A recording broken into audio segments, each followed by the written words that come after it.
कोई भी चीज को अगर आप ज्यादा यूज करेंगे तो भी प्रॉब्लम है, अगर कम यूज करेंगे तो भी प्रॉब्लम है।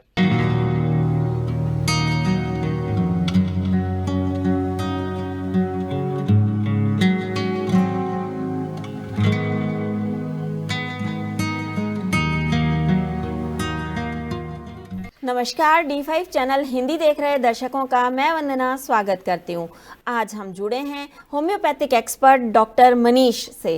डॉक्टर मनीष, आपका बहुत बहुत स्वागत है हमारे इस प्रोग्राम में। मैम, आपका भी बहुत बहुत स्वागत है और आपके साथ साथ जो भी हमारे दर्शक देख रहे हैं उनका भी बहुत बहुत आभार, क्योंकि अपना महत्वपूर्ण समय निकाल के और इस वीडियो को देख रहे हैं। डॉक्टर मनीष, शुगर को आजकल लाइफस्टाइल डिसऑर्डर कहा जा रहा है, तो ऐसे में हम आपसे ये जानना चाहेंगे कि जब किसी को शुगर हो जाती है तो क्या वो पूरी तरह से ठीक होती है? सबसे पहले आप हमें ये बताइए कि शुगर के सिम्टम्स क्या होते हैं, डायबिटीज के सिम्टम्स क्या होते हैं?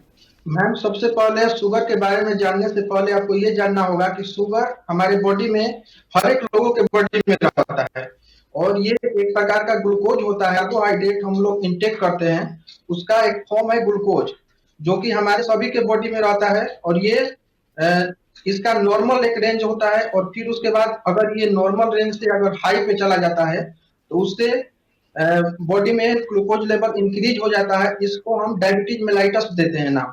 और डायबिटीज मेलाइटस में सबसे पहले आपको ये नाम को समझना पड़ेगा। डायबिटीज मेलाइटस, डायबिटीज मतलब एक्सेस यूरिन फॉर्मेशन। अगर आपके बॉडी में यूरिन का फॉर्मेशन ज्यादा हो रहा है, और मेलाइटस, मेलाइटस का मतलब होता है स्वीटनेस, मतलब अगर आपके शरीर में यूरिन का फॉर्मेशन ज्यादा हो रहा है और उसके साथ साथ उसमें स्वीटनेस है, मतलब मीठापन है, तो अभी उसको हम डायबिटीज मेलाइटस के श्रेणी में लाते हैं। इसकी नॉर्मल वैल्यू कितनी होती है? इसकी मापने की नॉर्मल वैल्यू सबसे पहले इसको फास्टिंग में नापा जाता है और फिर उसके बाद इसको हम लोग खाना खिलाने के बाद नापते हैं। इसको दोनों समय नाप कर और इसका वैल्यू निकाला जाता है। तो अगर हम फास्टिंग में नापते हैं इसको, तो सबसे पहले पेशेंट को बोलते हैं कि 3 दिन नॉर्मल खाना खाए, फिर उसके बाद 8 घंटे का रेस्ट ले वो, और 8 घंटे एम्प्टी ऑफ स्टोमक रहे। उसके बाद अगर हम नापते हैं तो इसका रेंज जो होता है वो 70 से 110 बीच होना चाहिए, मतलब 70 mg पर डीएल के 110 से बीच होना चाहिए। अगर इस नॉर्मल है तो इसके बीच होना होगा।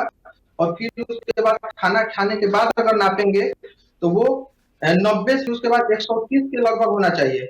अगर ज्यादा है तब भी हम बोलेंगे कि अगर ये बॉडी में ग्लूकोज की मात्रा बढ़ गई है और इंसुलिन इस पे एक्ट नहीं कर रहा है, और इसका मेन प्रॉब्लम होता है इंसुलिन का बॉडी में कम हो जाना, जिसके वजह से इसका लेवल हाई होता है।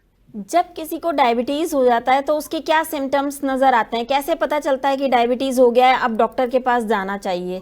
सबसे पहले मैम आपको समझना होगा कि इसका सिम्टम इसके नाम और इसके जो भी पैथोलॉजिकल कंडीशन है उस पर ही डिपेंड करता है। सबसे पहले अगर कोई भी हम कार्बोहाइड्रेट डाइट लेते हैं तो वो हमारे शरीर में ऑब्जर्व होता है। अगर हम फाइबर की मात्रा कम ले रहे हैं तब भी ये ग्लूकोज लेवल बढ़ सकता है।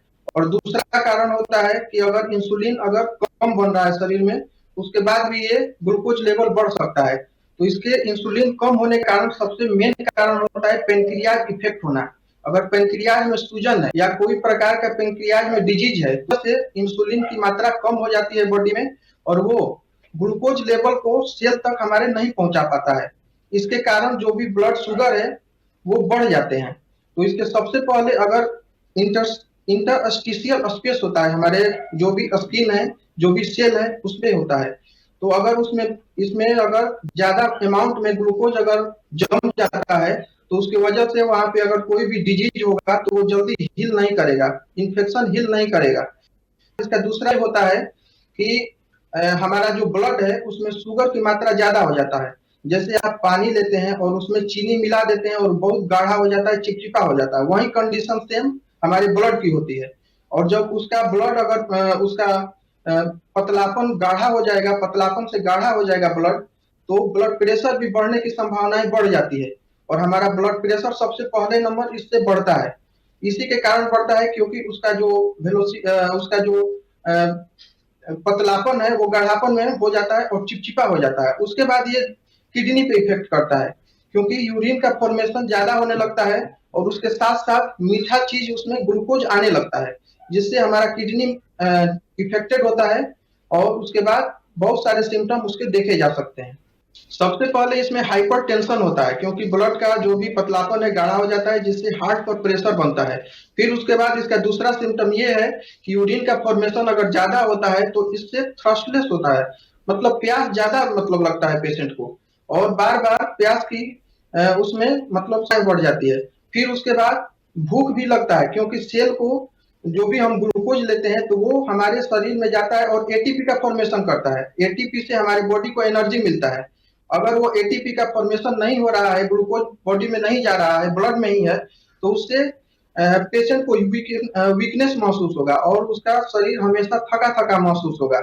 फिर उसके बाद ब्लड प्रेशर के वजह से बहुत सारे सिम्टम इसके पोस्ट मतलब हाइपरटेंशन देखे जा सकते हैं, जैसे पैरालिसिस का प्रॉब्लम हो गया। फिर उसके बाद कोई भी अगर घाव होते हैं तो वहां पे भरते नहीं है, क्योंकि वहां पे ग्लूकोज का लेवल बहुत ही ज्यादा हो जाता है और उससे घाव भरने की संभावनाएं बहुत कम हो जाती है। ये सब सिम्टम आपको देखने को मिलेंगे। मनीष जी, ये चीज भी बताइए कि क्या चीज खाएं पिएं और क्या चीज बिल्कुल नहीं खाएं, किन चीजों से परहेज करना बहुत जरूरी होता है? सबसे पहले कार्बोहाइड्रेट की मात्रा अगर ज्यादा बॉडी में होगी तो उससे ग्लूकोज लेवल बढ़ेगा। तो कार्बोहाइड्रेट पेशेंट को, कोई भी अगर नॉर्मल इंसान है, उसको आराम से कम ही खाना चाहिए। डेली अगर 500 से ज्यादा खा रहा है, 500 ग्राम से ज्यादा कार्बोहाइड्रेट ले रहा है, तो उसमें ग्लूकोज का लेवल बढ़ सकता है। इसीलिए कोई भी पेशेंट को 500 ग्राम से नीचे ही कार्बोहाइड्रेट की मात्रा लेनी चाहिए। और फिर उसके बाद डाइट में फाइबर की मात्रा बढ़ानी चाहिए, क्योंकि फाइबर जो होता है वो ऑब्जर्व नहीं होने देता है इंटेस्टाइन में, जो भी मनीष फूड जी, जाता है यहाँ हमारे मैं आपको रोकना चाहूंगी क्योंकि आम भाषा में लोगों को ये जानना होता है कि कौन से फल सब्जी खाने चाहिए, कौन से नहीं खाने चाहिए। हर किसी को नहीं पता होता कि किसमें कितने मात्रा में प्रोटीन है, कार्बोहाइड्रेट है या क्या चीज़ है, ये नहीं पता होता हर किसी को। इसीलिए आप आम भाषा में बताएं कि कौन से फल खाने चाहिए, कौन सी सब्जियां खानी चाहिए और कौन से बिल्कुल नहीं खाने चाहिए। सबसे पहले जो मीठा चीज है, जैसे स्वीट हो गया, मिठाइयाँ हो गई, ये सबसे लोगों को परहेज करना चाहिए और लिमिट मात्रा में खाना चाहिए। अगर शुगर हो गया है तो इसको बिल्कुल ही बंद कर देना चाहिए। और हरी सब्जी जितना लेंगे, जैसे अमरूद हो गया, फिर उसके बाद करेला हो गया, ये सब चीजें जो है शुगर के लेवल को कंट्रोल में रखती है। और अगर किसी का शुगर लेवल बढ़ भी गया है तो ये जो चीजें हैं उसको मेंटेन करती है। फिर उसके बाद इसमें और एक रोल है नीम का। नीम भी बहुत अच्छा चीज है, जो कि शुगर लेवल को कंट्रोल में रखता है। उसके बाद सहजन का पत्ता है, जो कि शुगर लेवल को बढ़ने नहीं देता है, और अगर बढ़ गया है तो उसको कंट्रोल कर देता है। क्या घर पे रह करके भी शुगर ठीक की जा सकती है? कुछ होम रेमेडीज हैं ऐसी जिनके जरिए शुगर ठीक की जा सकती है? देखिए, ये शुगर के कंडीशन पे डिपेंड करता है। सबसे पहले बता दें कि शुगर दो प्रकार का होता है। सबसे पहले टाइप 1 होता है, फिर उसके बाद टाइप 2 होता है, डायबिटीज मेलाइटस।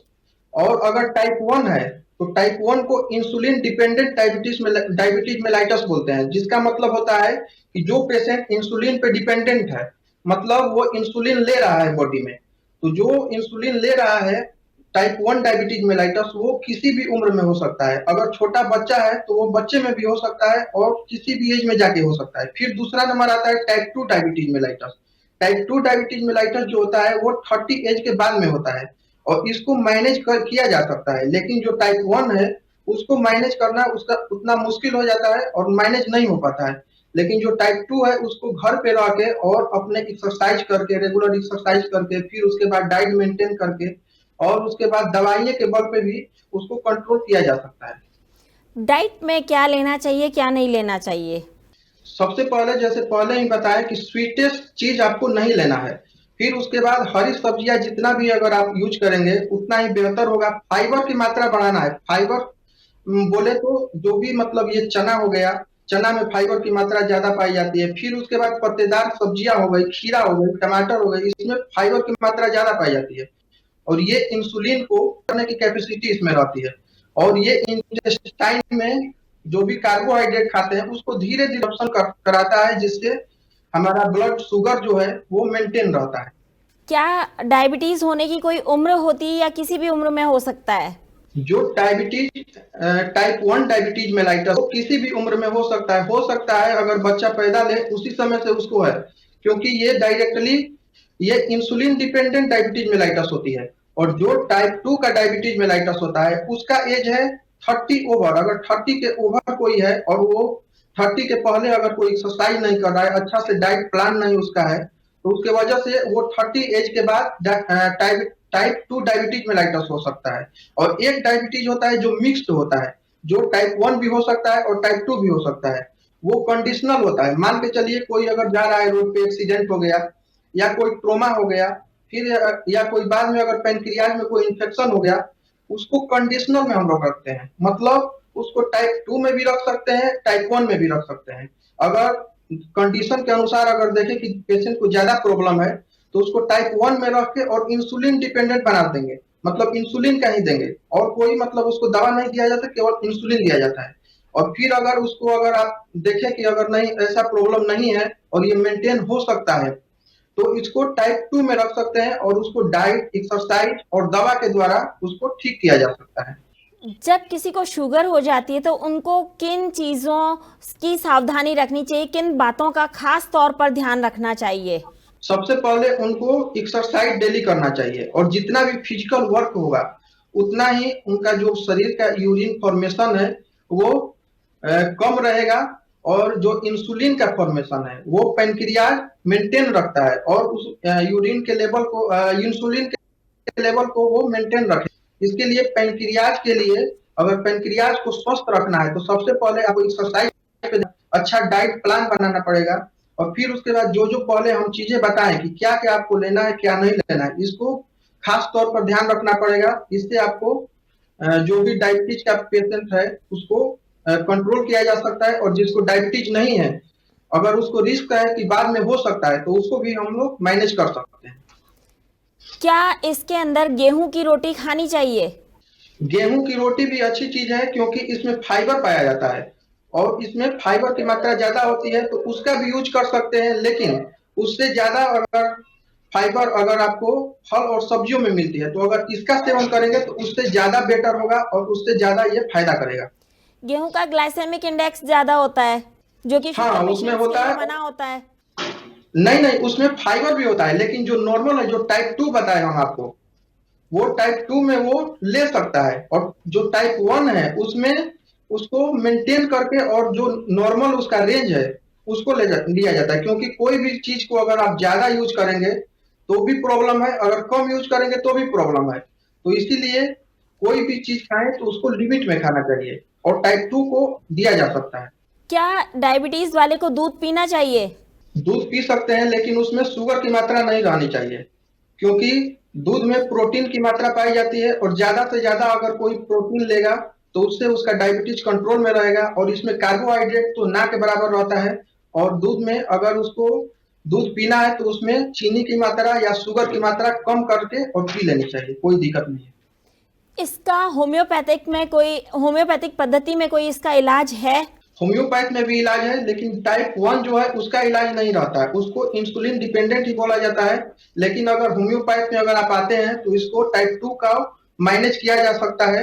और इसमें बहुत सारी मेडिसिन है, जैसे चाइना हो गया, फिर उसके बाद फेरम मेटालिकम आता है, ये भी अच्छी मेडिसिन है और इसको आप यूज कर सकते हैं। और होम्योपैथ में हम लोग पेशेंट के कंडीशन को देख कर देते हैं, क्योंकि एक पेशेंट अगर 2 पेशेंट है और फिर उसके बाद दोनों को अगर डायबिटीज है, अगर दोनों आए और सेम टाइम पे आए तब भी उसका मेडिसिन अलग अलग हो सकता है।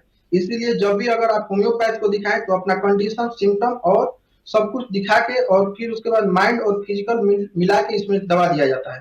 तो अगर कोई भी डॉक्टर को दिखाए तो जब होम्योपैथिक मेडिसिन ली जाती है तब क्या कोई परहेज करना चाहिए खाने पीने में? सबसे पहले तो अगर कोई टोबैको या कोई भी अल्कोहल की मात्रा ले रहा है तो उसको बंद करनी चाहिए होम्योपैथ में, खासकर होम्योपैथ में। और जब भी अगर होम्योपैथ दवा ले वो अगर, तो उसको अच्छे से साफ मुंह कर देना चाहिए, मुंह को साफ अच्छे से धो लेना चाहिए और उसको बाद होम्योपैथ लेना चाहिए। और होम्योपैथ का एक और खास बात है कि ये डायनेमिक फॉर्म में होता है। और फिर उसके बाद अगर इसको आप खाली पेट लेते हैं तो ये बहुत ज्यादा असर करता है डाइट के बाद लेने से। इसीलिए कभी भी होम्योपैथ लें तो खाली पेट लेंगे तो और अच्छा बेटर इसका वर्क हो जाता है। होम्योपैथिक मेडिसिन लेते वक्त ये भी कहा जाता है कि लहसुन वगैरह नहीं खाने चाहिए। देखिए, ये एक भ्रम है, क्योंकि हर एक डिजीज में हर एक चीज मना रहता है। कोई कोई डिजीज ऐसा रहता है जिसमें लहसुन प्याज भी मना होता है, और कोई ऐसा डिजीज रहता है जिसमें सब कुछ खाया जा सकता है। ये एक भ्रम फैला दिया गया है, प्याज नहीं खाना है, लेकिन ये सच नहीं है। क्योंकि हमारे जो मेडिसिन होती है ये डायनेमिक फॉर्म में रहती है, ये मटेरियल है ये नहीं है। क्योंकि मटेरियल फॉर्म को देखा जा सकता है, हमारा जो मेडिसिन है उसको देखा ही नहीं जा सकता है। तो इसको ये मटेरियल चीज कोई भी इफेक्ट नहीं कर सकता है। हाँ, कोई डिजीज ऐसा होता है कि मान के चलिए अगर कोई गैस के से प्रॉब्लम है या जीआईटी का कोई भी प्रॉब्लम है, तो उसको अगर होम्योपैथ दे रहे हैं तो उसमें मसाला को कम करना होता है, तेल को, फास्ट फूड को कम करना होता है। तो इसमें ये सब कंडीशन के अनुसार इसको परहेज में लाया जाता है। होम रेमेडीज लेते वक्त क्या ध्यान रखना चाहिए और कौन सी होम रेमेडी ऐसी हैं जो कि आपके शुगर को कम करती हैं? होम रेमेडी में सबसे अच्छा होम रेमेडी है नीम का पत्ता। नीम का पत्ता जो है बहुत अच्छा होम रेमेडी है। फिर उसके बाद जामुन का भी आप प्रयोग कर सकते हैं, क्योंकि जामुन भी डायबिटीज में किस तरीके से करना है? जामुन का जूस भी ले सकते हैं, या जामुन को डायरेक्ट भी आप यूज कर सकते हैं, या आंवला का जूस भी आप ले सकते हैं। गिलोय का उपयोग कर सकते हैं। गिलोय में अमृत बताया गया है, तो गिलोय का अगर आप उपयोग करते हैं तो वो भी डायबिटीज के लिए बहुत ही अच्छा काम करता है। कितने दिन तक इसका प्रयोग करना चाहिए? इसको अगर डायबिटीज से कोई हो गया है तो इसको 1 से 2 साल तक नियमित रूप से करें, ताकि आप मेडिसिन ले रहे हैं उसके साथ साथ इसका प्रयोग करें, क्योंकि ये नुकसान देने वाली चीज नहीं है। और अगर आपको डायबिटीज नहीं हुआ है तो आप इसको रेगुलर रूप से लेते रहेंगे तो डायबिटीज की संभावना नहीं होगी बाद में। अभी थोड़ी देर पहले आपने बताया कि सुहंजन के पत्ते यानी कि मोरिंगा के पत्ते आप काम में ले सकते हैं, तो उन्हें किस टाइप से काम में लेना है? मतलब कितनी मात्रा में एक इंसान को मोरिंगा के पत्तों का पाउडर या मोरिंगा के पत्ते लेने चाहिए जिनको डायबिटीज है? जिनको डायबिटीज है उनको लेते वक्त ये ध्यान रखना चाहिए कि वो उनको अच्छा पच रहा है या स्वाद में उनको कैसा लग रहा है, क्योंकि बहुत सारे लोग लेते हैं उसका जूस तो वो उल्टियां कर देते हैं। तो उनको क्या करना चाहिए कि उसको उबाल लेना है सबसे पहले, और उसको छान के उसके पानी को यूज कर सकते हैं, या सहजन का जो फल रहता है उसको यूज कर सकते हैं। या फिर उसके बाद अगर जूस ले रहे हैं तो उसको आधा कप यूज करें, ज्यादा यूज नहीं करना है। आधा कप उसको जूस बना के और उसको सुबह और शाम ले सकते हैं। और जिनको अच्छा नहीं लग रहा है, कड़वा लग रहा है, क्योंकि ये जो पत्ता इसका होता है बहुत कड़वा होता है, तो इसको आप उबाल के और उसके पानी को आप यूज कर सकते हैं। जिनको डायबिटीज हो जाती है वो आगे और किन बीमारियों को जन्म दे सकती है? डायबिटीज में सबसे पहले आपको इफेक्ट होता है हार्ट पे, क्योंकि ब्लड का जो भी है गाढ़ा बहुत हो जाता है और वो हाइपरटेंशन को जन्म देता है। और सबसे हार्ट इफेक्ट होता है, फिर उसके बाद किडनी इफेक्ट होता है, फिर उसके बाद माइंड इफेक्ट होता है, क्योंकि डायरेक्ट ये जो न्यूरॉन सेल है वो डैमेज होता है। उसके बाद आपको विजन का भी प्रॉब्लम देखने को मिलता है, क्योंकि अगर हाइपरटेंशन होगा तो उसके वजह से विजन का भी प्रॉब्लम हो जाता है और धुंधला दिखाई देने लगता है। ये सब आपको दिखते। इसमें आंखों की रोशनी भी कम हो जाती है? हाँ बिल्कुल, इसमें आंखों की रोशनी भी कम हो जाती है, क्योंकि इसमें ब्लड प्रेशर ज्यादा बढ़ जाता है और उसके वजह से रेटिना पे ज्यादा दबाव पड़ता है, और उसके वजह से रेटिना जो भी हमारा रेटिना का काम है वो अच्छे से नहीं कर पाती है। कई लोगों को पैर सुन्न होने की भी प्रॉब्लम होती है। पैर सुन्न होने का ये डायरेक्ट जो किडनी बताए हम उससे रिलेटेड है, क्योंकि किडनी में जो प्रोटीन आ रहे हैं उससे किडनी इफेक्ट हो रहा है, और अच्छे से जो भी हमारे बॉडी में अनवांटेड चीज है उसको वो किडनी बाहर निकालता है। लेकिन अगर किडनी खराब हो जाता है तो उसके वजह से पैर में सूजन देखने को मिलता है, झिंझनाहट देखने को मिलता है। ये सब किडनी के ही डिजीज उससे ही रिलेटेड है। डॉक्टर मनीष, आज आपने हमारे दर्शकों को बहुत ही महत्वपूर्ण जानकारी दी। आपका बहुत बहुत धन्यवाद। बहुत बहुत धन्यवाद आपके सारे दर्शकों को। जय हिंद। अगले एपिसोड में आपसे फिर मुलाकात होगी, तब तक के लिए नमस्कार।